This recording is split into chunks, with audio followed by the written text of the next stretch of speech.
السلام علیکم دوستو، یہ آیت ہر مسلمان کو معلوم ہونی چاہیے۔ اللہ رب العزت کا فرمان ہے انما المؤمنون اخوہ، کہ بے شک تمام مسلمان آپس میں بھائی بھائی ہے۔ بھائی بھائی ہونے کا کیا مطلب ہے؟ بھائی بھائی ہونے کا مطلب ہے مسلمانوں کے دکھ میں ساتھ دینا۔ بھائی ہونے کا مطلب ہے مسلمانوں کو غلط راستے سے ہٹا کر صحیح راستے پر لانا۔ بھائی ہونے کا مطلب ہے مسلمانوں کے لیے وہی پسند کرنا جو اپنے لیے پسند کرتا ہے۔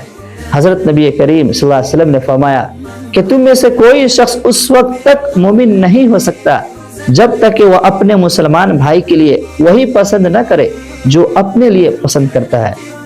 اور ہم ایک دوسرے کی ٹانگ کھینچنے میں لگے ہوئے ہیں، زبان پر فرقے بازی اور رنگ و نسل پر بٹ رہے ہیں۔ اس لیے آئیے بھائی بھائی بن کر رہے، نفرتیں مٹائے، محبت بانٹے۔ اللہ تعالی ہم سبوں کو سچا بھائی چارہ عطا فرمائے۔